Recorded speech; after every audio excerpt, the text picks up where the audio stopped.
बिस्मिल्लाहिर्रहमानिर्रहीम। अस्सलाम वालेकुम। खुश रहें और आबाद रहें, जहाँ भी रहें हैप्पी और हेल्दी रहें। मैं हूँ मैविश और वेलकम करती हूँ आपको जायका सफ़रा में। आज हम बनाएंगे बहुत ही मज़े का डिलीशियस और टेस्टी खीर। खीर बनाना बहुत आसान है, बहुत ही मज़े की डिलीशियस बाज़ार जैसी खोए वाली खीर। इतनी ये मज़े की हो और इतनी ये लजीज बनेगी, जो भी खाएगा खाता ही रह जाएगा। वीडियो आपने एंड तक ज़रूर वॉच करनी है, स्टेप बाय स्टेप फॉलो करना है। अगर आपको मेरी वीडियो थोड़ी सी भी पसंद आ रही है तो लाइक कर दीजिएगा। अगर आप मेरे चैनल पर न्यू है तो जायका सफ़रा को सब्सक्राइब कर दीजिएगा। आइए इस मज़ेदार से रेसिपी को बनाना शुरू करते हैं। बिस्मिल्लाहिर्रहमानिर्रहीम। एक पॉट ले लेंगे, उसमें मैंने 1.5 लीटर दूध लिया है। मैंने फुल फैट टेट्रा पैक का लिया, आप खुला दूध भी यूज़ कर सकते हैं। ये डाल देंगे इसमें। चावल ले लिया, उनको मैंने 1 घंटा पहले भिगो दिया था, वो डाल देंगे इसमें।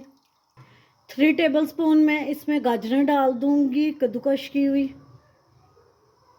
एक बॉयल इसको दिलाएंगे, फिर इसको स्लो फ्लेम पे 25 से 30 मिनट पका लेंगे। पहले एक फुल फ्लेम पे इसको बॉयल दिला लेंगे, फिर इसकी जो फ्लेम है वो स्लो कर देंगे। एक बॉयल आ गया, इसको अब स्लो फ्लेम पे 25 से 30 मिनट पका लेंगे। चम्मच आपने इसमें हिलाते रहना ताकि दूध नीचे ना लगे। अल्हम्दुलिल्लाह जी, हमारी खीर पक गई है। ये 30 मिनट मैंने स्लो फ्लेम पे पकाई है। ये आप देख सकते हैं कितनी अच्छी माशाल्लाह गाजर की खीर हमारी बन गई है।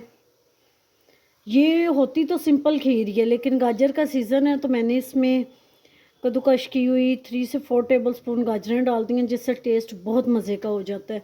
अब इसमें मैं डालूँगी 5 टेबलस्पून शुगर। अगर आप कम खाते हैं तो इससे भी कम डाल लीजिएगा, क्योंकि ये टेट्रा पैक दूध है और ये वैसे भी मीठा होता है। अगर आप तेज़ खाते हैं तो आप चेक करके इसमें और भी डाल सकते हैं। अब इसमें कुछ ड्राई फ्रूट्स डालेंगे। मैंने किशमिश और नारियल लिया, आप कोई भी डाल सकते हैं। मैं इसमें 2 टेबलस्पून खोया डाल रही हूँ, मेरे पास अवेलेबल है तो मैंने डाल दिया। अगर आपके पास अवेलेबल हो तो आप डाल दीजिएगा, अगर नहीं है तो आप स्किप भी कर सकते हैं। वैसे भी ये खीर बहुत मज़े की बन के तैयार होती है। अब इसको मैश कर लेंगे ताकि ये भी पक जाए।